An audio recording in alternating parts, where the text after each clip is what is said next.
So, hello everyone. I hope you all will be fit and fine. And let's start today's session. Earlier we had read about present tense, and today we are going to read about past tense. So, past tense को हम जानेंगे. Past tense हमारा अतीत है, हमारा भूत है, जो हमारा बीता हुआ समय है. So, लिखते हैं past tense. पास्ट टेंस जिसकी हिंदी मीनिंग होती है भूतकाल. अब इस सिर्फ और सिर्फ पास्ट टेंस की जो बेसिक पहचान होती है हिंदी वाक्यों को रिकॉग्नाइज करने की, तो वाक्य के लास्ट में हमको मिल जाएगा था, थी या फिर थे. इनमें से कोई ना कोई एक शब्द लास्ट में दिया रहेगा हिंदी वाक्यों में, जिससे हमको पता चल जाएगा कि हमारा वाक्य भूतकाल का है, पास्ट टेंस का है, या जो बात हो रही है वो हमारे अतीत की बात हो रही है, भूत की बात हो रही है. इसके हम पार्ट्स के बारे में देखेंगे. तो पास्ट टेंस है also 4 parts. Number first, past indefinite. Number second, past continuous. Number third, past perfect. And number fourth और लास्ट, पास्ट परफेक्ट कॉन्टिन्यूअस. तो ये रहे हमारे पास्ट टेंस के 4 भेद होते हैं: past indefinite, past continuous, past perfect and past perfect continuous. So today we are about to read past indefinite. आज हम पास्ट इंडेफिनिट को पढ़ने वाले हैं. यहाँ लिखते हैं इंडेफिनिट.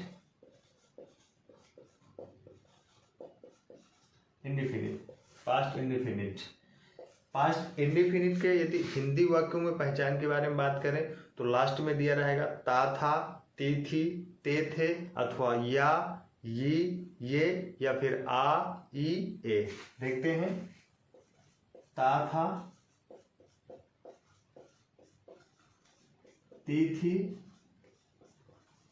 ते, थे, या फिर या, ये या फिर आ, ई एंड ए. सो ये हमारी बेसिक पहचान रहेगी हिंदी वाक्यों को पहचान करने के लिए. वाक्य लास्ट में ता, था, ती, थी, ते, थे, या फिर या, ये या आ, ई, ए. सिंपल सेंटेंस बनाने का हमारा रूल है. सिंपल सेंटेंस, जिसको हम साधारण वाक्य बोलते हैं हिंदी में, और सिंपल सेंटेंस का हमारा दूसरा नाम है असर्टिव सेंटेंस और अफर्मेटिव सेंटेंस. रूल है इसको हिंदी वाक्यों को ट्रांसलेट करने का इंग्लिश में: subject plus verb of second form plus object etc. Simple sentence के हिंदी वाक्यों को इंग्लिश में ट्रांसलेट करने का रूल है subject verb of second form plus object. एक एग्जांपल देखते हैं.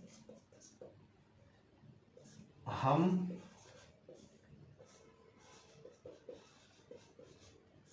बाजार जाते थे.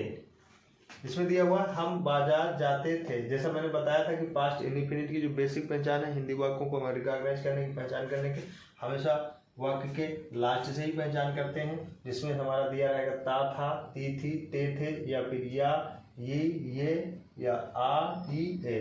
तो इसमें हम देख पा रहे हैं कि ते, थे दिया हुआ है. या इसी को हम दूसरे फॉर्म में भी लिख सकते हैं, हम बाजार जाते थे या हम बाजार गए. This is also correct sentence. So ये आप यहाँ देख पा रहे हैं, ये दिया हुआ है. सो अब हम इसको ट्रांसलेट करते हैं इंग्लिश में. सब्जेक्ट आ जाएगा. सब्जेक्ट हमारा हम है, जिसकी हमारी इंग्लिश मीनिंग होती है वी. देन हो जाएगा वर्ब का सेकंड फॉर्म गो का second form went. We went to market. हम बाजार जाते थे या हम बाजार गए. We went to market. एक वर्कआउट देखते हैं.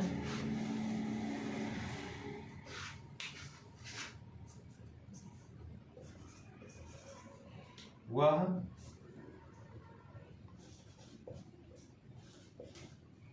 कॉपी में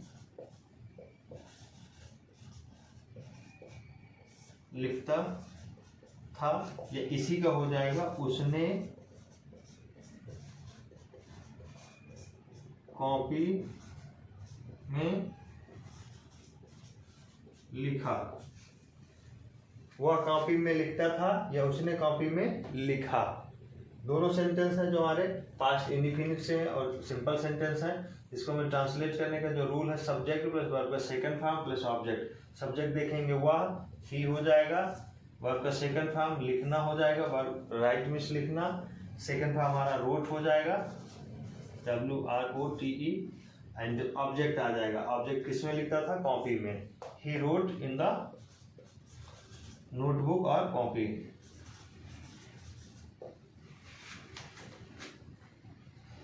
उसने कॉपी में लिखा, he wrote in the copy. वो कॉपी में लिखता था, he wrote in the copy. So ये हमने देखा। सेंटेंस हमारे पास में रहेगा हिंदी का, उसको हमको ट्रांसलेट करना रहेगा इंग्लिश में। तो हमारे पास में रूल है, बेसिक पहचान है, और पहचान करेंगे सबसे पहले।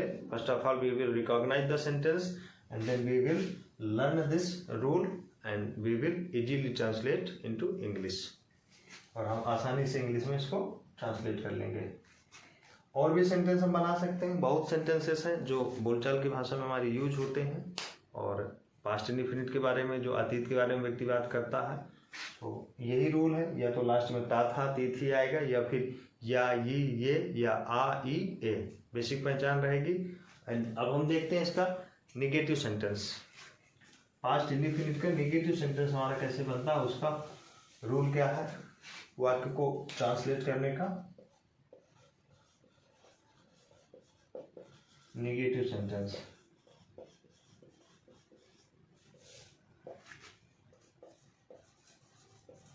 रूल हो जाएगा हमारा subject plus helping verb did plus negative word not plus verb first form plus object.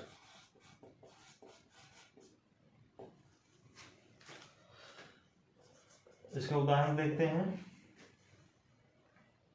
वह गाना नहीं गाता था, या इसी को दूसरे फॉर्म में हम लिखते हैं, उसने गाना नहीं गाया। वह गाना नहीं गाता था या उसने गाना नहीं गाया। सेंटेंस हमारा एक ही है, दो तरीके से लिखा गया है, और दोनों का ट्रांसलेशन हमारा एक ही होगा, जो कि हम इस रूल से बनाने जा रहे हैं। सब्जेक्ट है हमारा, सब्जेक्ट ही हो जाएगा। इसके बाद में हेल्पिंग वर्ब डिड आ जाएगा। इसके बाद नेगेटिव वर्ड नॉट आ जाएगा, नॉट लिख देंगे हम। वर्ब फर्स्ट फॉर्म हो जाएगा, गाना सिंग हो जाएगा। देन ऑब्जेक्ट है हमारा, गाना हो जाएगा। He did not sing the song, ये हमारा वर्ब है, ये हमारा ऑब्जेक्ट हो जाएगा। और इसका भी ट्रांसलेशन यही होगा, he did not sing the song और he did not sing a song.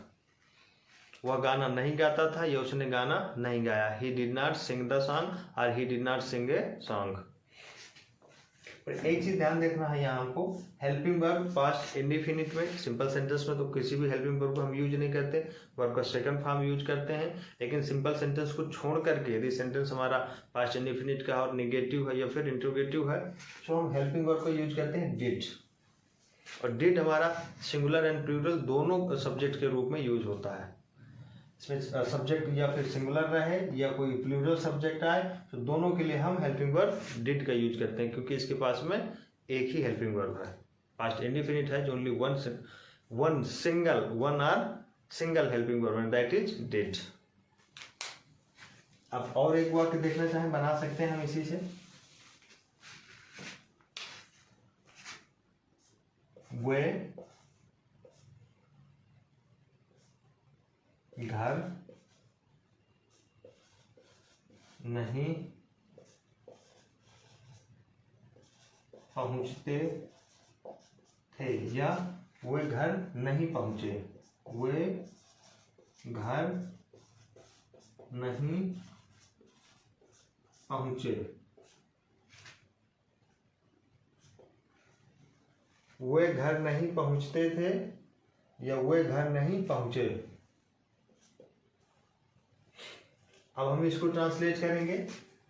Then हो जाएगा हमारा सब्जेक्ट दे, इसमें भी हम डिड का यूज करेंगे। नॉट, वर्ब हो जाएगा पहुंचना, रीच फर्स्ट फॉर्म लगेंगे। दे डिड नॉट रीच, इसके बाद ऑब्जेक्ट है, they did not reach to home, वे घर नहीं पहुंचे, they did not reach to home, और वे घर नहीं पहुंचते थे, they did not reach to home. और इसी से जब हमारा सेंटेंस नेगेटिव के आएंगे तो हम बना सकते हैं, बेसिक बोलचाल की भाषा में यूज कर सकते हैं। लेकिन अगर मोस्ट इम्पोर्टेंट अगर कोई चीज़ है तो वो हमारा रोल है एंड सेंटेंस को रिकॉग्नाइज करना, पहचान करना। और दोनों चीज़ें यहाँ मेंशन की हुई है और आपको दोनों चीज़ें सीखना है, समझना है। बताया सब्जेक्ट अगर हमारा सब्जेक्ट सिंगुलर हो या फिर plural, for both we use helping verb only and only did. Singular subject और प्लूरल सब्जेक्ट, एक वचन करता है बहुवचन करता है, दोनों के लिए हम हेल्पिंग वर्ब डिड का यूज करते हैं पास्ट इंडेफिनिट के अंतर्गत, जब सेंटेंस हमारा नेगेटिव में रहेगा या फिर इंट्रोगेटिव के किसी भी पार्ट का रहेगा। अब हम देखते हैं इंट्रोगेटिव टाइप फर्स्ट।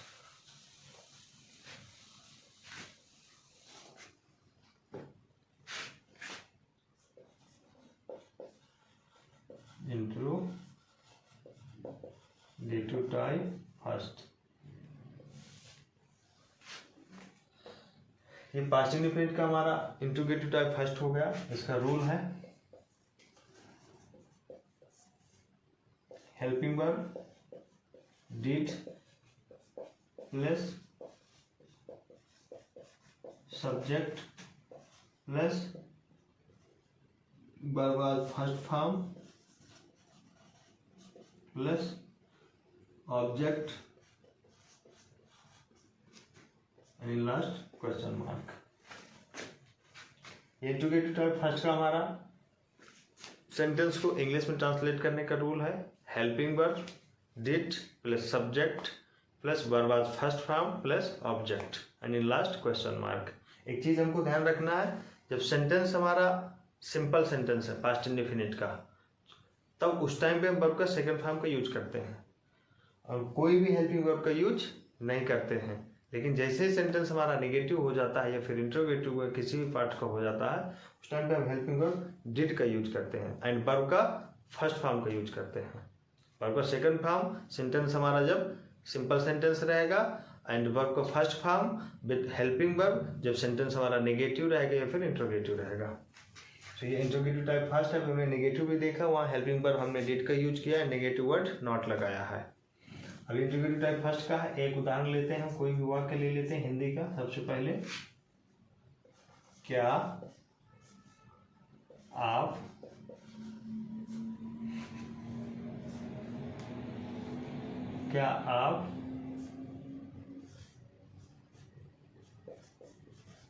सोते थे, ये इसी को दूसरे फॉर्म में हम लिख सकते हैं क्या आपने सोया। क्या आप सोते थे या क्या आपने सोया। क्या आप सोते थे ये ऑब्लिक में है, ऑप्शन मतलब सेकंड फॉर्म है इसका, दे देंगे कि दूसरा वाक्य है क्या आपने सोया।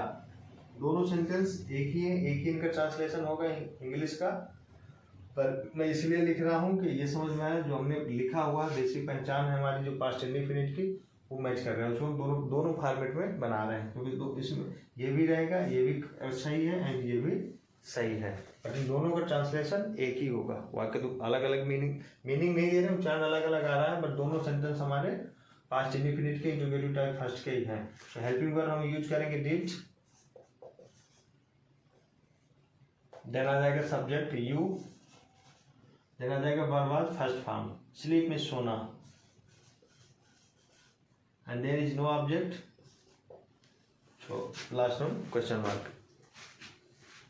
डिड यू स्लीप, क्या आपने सोया, डिड यू स्लीप, क्या आप सोते थे।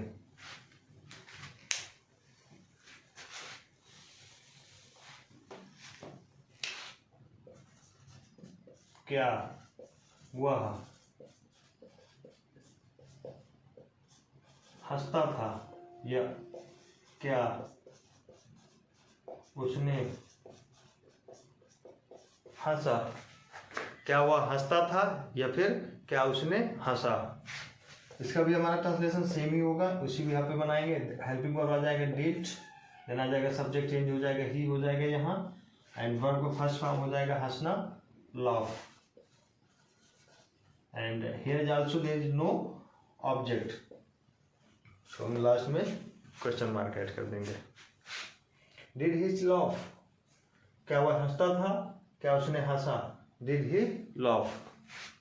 अब इंट्रोगेटिव टाइप फर्स्ट के सेंटेंसेस को हम बोलते हैं यस और नो टाइप के सेंटेंसेस, इन्हीं को पहले भी हमने पढ़ा है, यस या नो टाइप। यस या नो टाइप का मतलब जिनके उत्तर हमको, जिनका आंसर हम यस या नो में भी दे सकते हैं और बात को खत्म कर सकते हैं। जैसे कि डिड ही लाफ, क्या वह हंसता था या फिर क्या उसने हंसा, so we can say yes और नो। और अगर देखना चाहें और भी सेंटेंस है हमारा बेसिक, क्या वे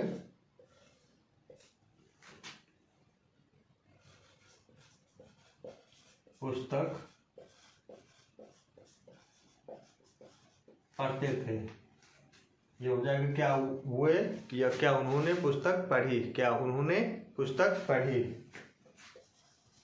क्या उन्होंने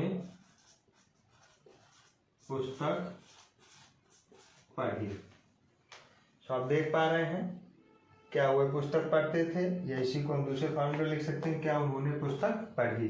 और इन दोनों का जो हमारा इंग्लिश ट्रांसलेशन होगा that will be only one, and that is helping verb did, subject they, verb was first form read, object book, did they read the book.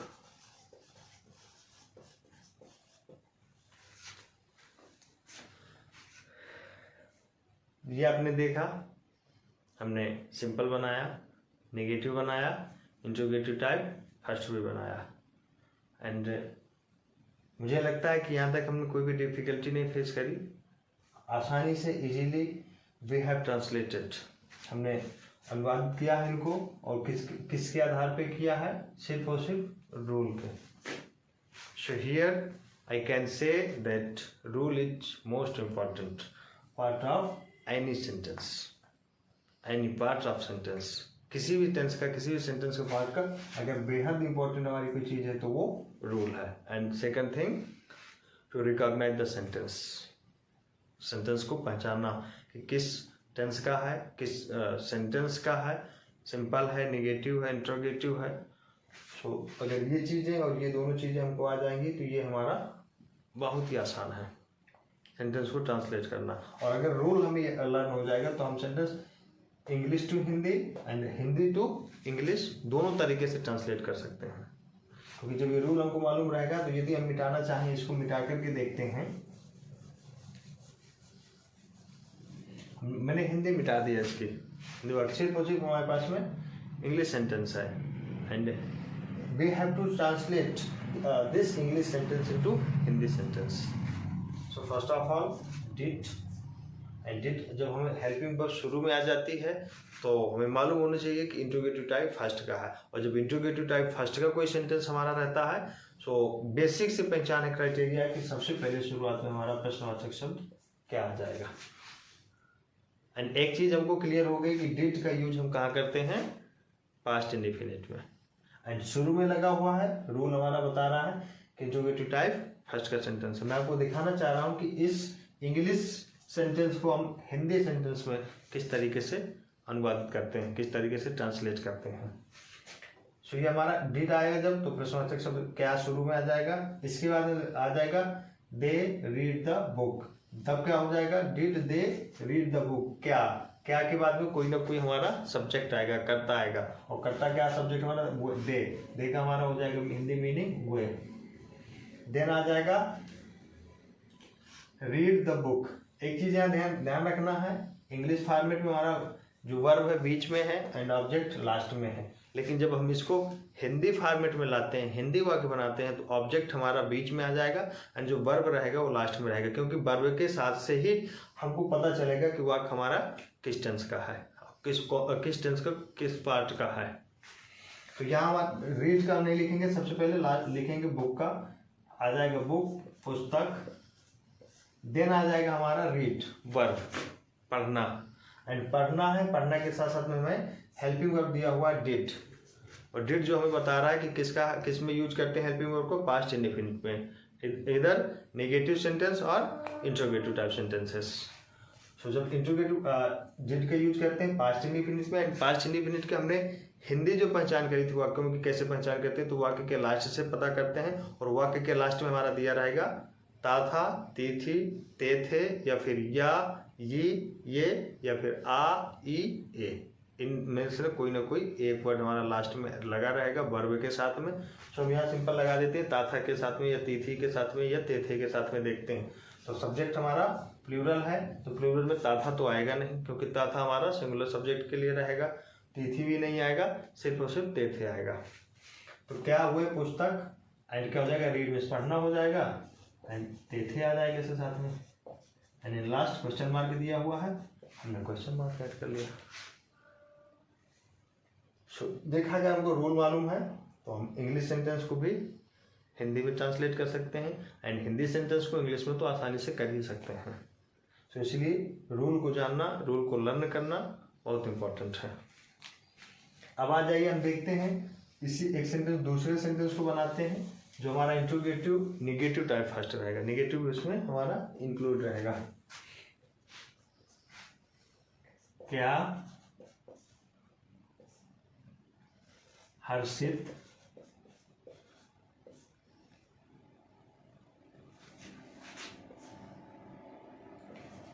नदी में नहीं नहाता था। क्या हर्षित, किसी व्यक्ति का मैंने नाम ले लिया, क्या हर्षित नदी में नहीं नहाता था। ये सेंटेंस हमारा past indefinite interrogative negative type first है। सब हम इसको ट्रांसलेट करेंगे, हेल्पिंग वर्ब आ जाएगा डिड, देना जाएगा हमारा सब्जेक्ट हर्षित। एक ध्यान रखना है हमारा, इसके बाद नेगेटिव वर्ड आएगा नॉट, तो हम यहाँ ऐड भी कर सकते हैं, subject plus negative word not plus आएगा verb first form, did Harshit not, देना जाएगा वर्ब आज फर्स्ट फॉर्म, वर्ब का हमारा फर्स्ट फॉर्म है, वर्ब है नहाना, बात BATHE, एंड इसके बाद हमारा दिया हुआ है ऑब्जेक्ट। ऑब्जेक्ट क्या है, नदी में, did Harshit not bath in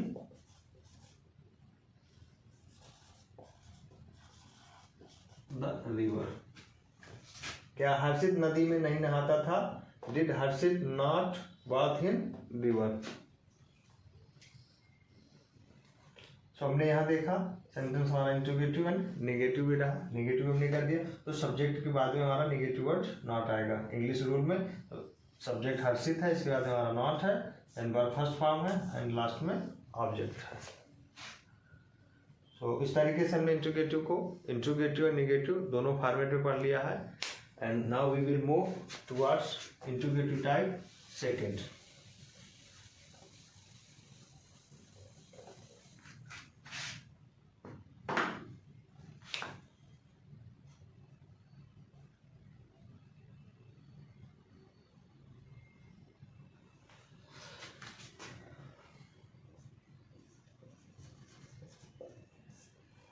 interrogative type second का हमारा जो रूल है सेंटेंस को ट्रांसलेट करने का, तो देखते हैं question asking words. Plus helping verb did plus subject plus verb first form plus object and last question mark. Question asking words हमने पढ़ा है पहले के क्लास में, फिर भी देख लेते हैं। What, why, when, how, where, ये सभी हमारे क्वेश्चन आस्किंग वर्ड्स हैं इंट्रोगेटिव टाइप सेकंड के। Then helping verb did plus subject plus verb first form plus object. एक वाक्य लेते हैं। वह घर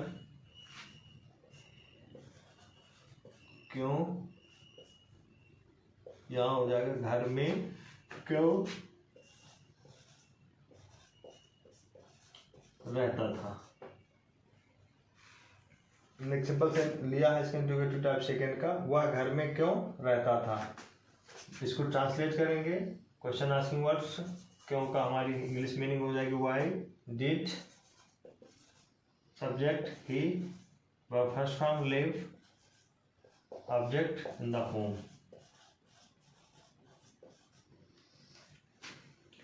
वह घर में क्यों रहता था, why did he live in the home. एक और देखते हैं।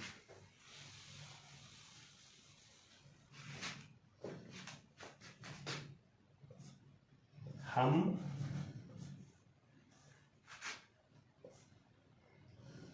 आगरा कब, यहाँ आगरा से लिख लेते हैं। हम आगरा से कब लौटते थे, ये इसी को बनाना चाहेंगे। हम आगरा से कब लौटे, हम आगरा से कब लौटे। तो आपने देखा यहाँ ते थे एंड यहाँ आ गया लौटे, तारा टे में जैसे हमारा ए आ रहा, यहाँ ए हमारा काम करेगा। हम आगरा से कब लौटे थे या फिर हम आगरा से कब लौटे, टे आ रहा तो टे नहीं लिखेंगे, ए इसमें लगा हुआ है, किताब में एक ही मात्रा लगी हुई है। अब हम इसको ट्रांसलेट करेंगे। क्वेश्चन आस्किंग वर्ड्स हमारा दिया हुआ है। कब, कब का हमारा इंग्लिश मीनिंग हो जाएगी व्हेन, डिड, डिड हो गया, सब्जेक्ट आ जाएगा हमारा हम, वी, देन आ जाएगा वर्ब फर्स्ट फॉर्म, लौटना रिटर्न, RETUR, एंड ऑब्जेक्ट हो जाएगा आगरा से, from Agra, last question mark. हम आगरा से कब लौटते थे या हम आगरा से कब लौटे, देन हो जाएगा when did be return from Agra, when did be return from Agra. So इस तरीके से आप बहुत सारे सेंटेंस बनाएंगे, अपने आप से बनाएंगे और सोचिए, अपने दिमाग से लिखिए कॉपी में और उनको ट्रांसलेट करिए इस शेड्यूल के बेहाव पे, और आसानी से आप कर लेंगे। सो अब हम देखते हैं इसका एक नेगेटिव सेंटेंस भी देख लेते हैं, जो इंट्रोगेटिव नेगेटिव टाइप सेकंड हो जाएगा हमारा, जैसे हमने फर्स्ट में देखा था। इसको पूरा ही इरेज कर देते हैं एंड लिखते हैं रूल। फिर जो हमारा इंट्रोगेटिव नेगेटिव ही रहेगा, यहाँ ये नेगेटिव टाइप सेकंड हो जाएगा। Question asking words plus helping verb did plus subject plus negative word not plus verb first form plus object plus last में क्वेश्चन मार्क। एक वाक्य लेते हैं।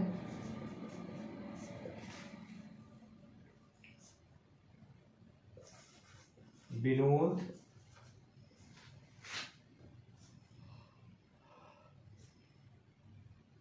विद्यालय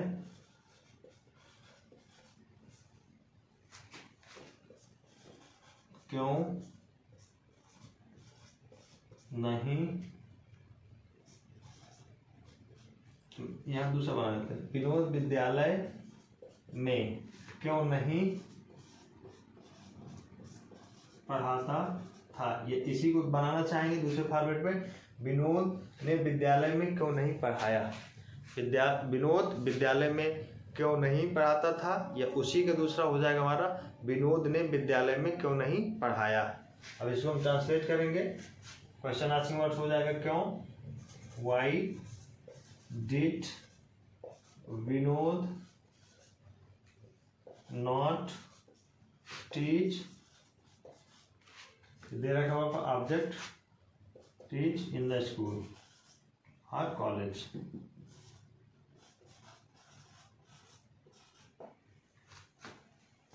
Y did Vinod not teach in the school, Vinod विद्यालय में क्यों नहीं पढ़ाता था, ये विनोद ने विद्यालय में क्यों नहीं पढ़ाया। तो दोनों को हम बना सकते हैं, एक ही हमारा इंग्लिश ट्रांसलेशन रहेगा एंड वो होगा Y did Vinod not teach in the school और कॉलेज। तो हमने इंट्रोगेटिव सेकेंड को भी फिनिश कर दिया है and now we have left only an interrogative type third, तीसरा पार्ट बचा हुआ है। लेट्स सी, उसको हम देख लेते हैं।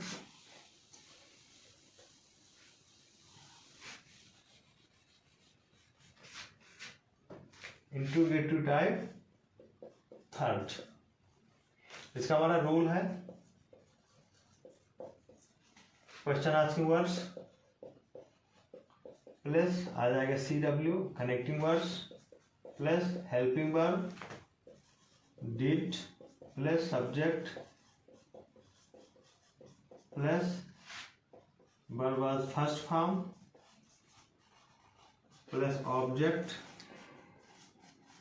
And in last question mark. तो ये आपके सामने आपका रूल है इंट्रोगेटिव टाइप थर्ड को ट्रांसलेट करने का, जो भी हमारे हिंदी के वर्ड के आएंगे उनको इंग्लिश में कन्वर्ट करने का।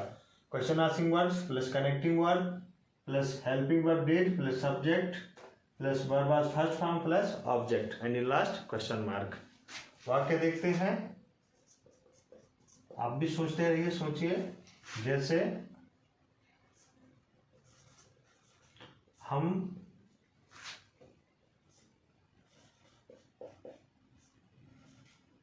कौन से शहर में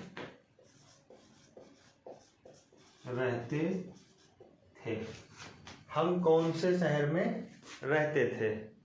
सो अगर इंट्रोगेटिव टाइप थर्ड की पहचान बात करें हम पास्ट इंडेफिनिट के, सो वाक्य लास्ट में वही ता था ती थी ते थे आ ई ए या फिर या ये में से कोई एक, एंड बीच में हमारा दिया रहेगा प्रश्नवाचक शब्द, कौन सा, कौन सी, कौन से, किसका, किसकी, किसके, कितना, कितनी, कितने। ये हो गया हमारा हिंदी वाक्य को पहचान करने का, इसमें दिया रहेगा जो कि आता है हमारा इंट्रोगेटिव टाइप थर्ड में। ट्रांसलेट करने का रूल हमारा question answering words, question answering word यहाँ हमारा दे रखा है कौन सा का हमारा इंग्लिश मीनिंग होगी WHICH, WHICH। देन आ जाएगा हमारा कनेक्टिंग वर्ड हमेशा जो हिंदी वाक्य का प्रश्नवाचक शब्द रहेगा उसके जो जस्ट आगे दिया रहेगा एक object and that object will call connecting word. इसको हम ले लेंगे शहर को सिटी, CITY हो जाएगा। एक ध्यान रखना है हमको, यहाँ दिया हुआ है अभी हमने सिर्फ शहर लिया हुआ है, लेकिन ये हमारा में बच रहा है और में को हम अकेले नहीं छोड़ेंगे, तो ये पूरा आ जाएगा क्योंकि यहाँ से हो रही है बात question answering words and connecting words. So कौन से शहर में का हमारा हो जाएगा, हम इन सिटी नहीं करेंगे, शुरू में लगा देंगे, यहाँ हो जाएगा इन विच सिटी। देन आ जाएगा हमारा हेल्पिंग वर्ब डिड, आ जाएगा सब्जेक्ट हम वी बी, एंड इसके बाद में आ जाएगा वर्ब फर्स्ट फॉर्म रहना लिव, एंड ऑब्जेक्ट यहाँ कुछ बच नहीं रहा है, एक शहर था एंड वो शहर चला गया हमारा कनेक्टिंग वर्ड में, हम छोड़ देंगे, लास्ट में क्वेश्चन मार्क ऐड कर देंगे। In which city did we live, हम कौन से शहर में रहते थे या हम कौन से शहर में रहे हमें एक ही मात्रा आ रही है, ए दिया हुआ है। In which city did we live, दूसरा वाक्य एक और देख लेते हैं।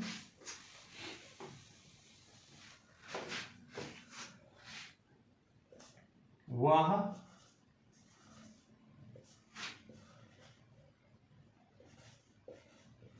कितना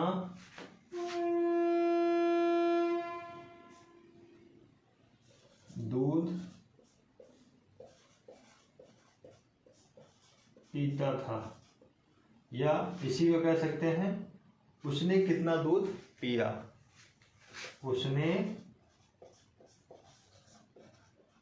कितना दूध पिया। वह कितना दूध पीता था, वह कितना खाना खाता था, वह कितना घंटा पढ़ाई करता था, वह कितने घंटे सोता था। इस तरीके से हम सेंटेंसेस बना सकते हैं ढेर सारे। हमने इसको लिया है, वह कितना दूध पीता था, इसका हमारा हो जाएगा question asking words how much.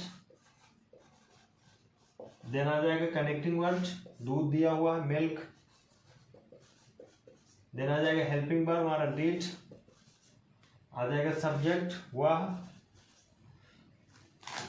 दूसरी बात में आ जाएगा वर्ब फर्स्ट फॉर्म पीना drink, and in last question mark because there is no object.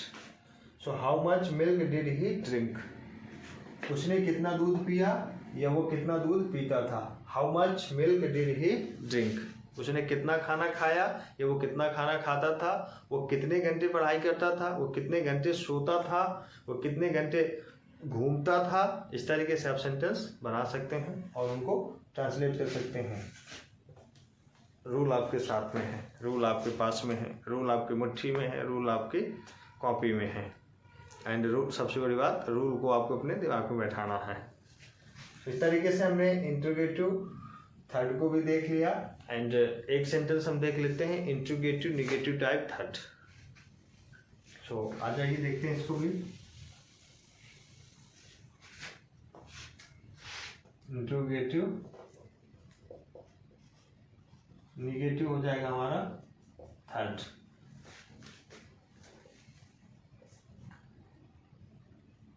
किसी भी व्यक्ति का नाम ले लेते हैं। शिवम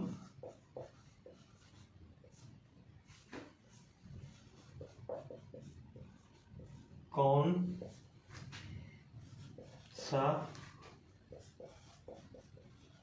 गाना नहीं गाता था, या शिवम ने कौन सा गाना नहीं गाया। शिवम कौन सा गाना नहीं गाता था या शिवम ने कौन सा गाना नहीं गाया। Both sentences are same. So यहाँ देखते हैं क्वेश्चन आंसरिंग वर्ड्स हो जाएगा हमारा which WHICH, हेल्पिंग और कनेक्टिंग वर्ड हो जाएगा गाना सॉन्ग क्योंकि ऑब्जेक्ट है, एंड हेल्पिंग वर्ड हो जाएगा डिड। देन आ जाएगा हमारा सब्जेक्ट शिवम।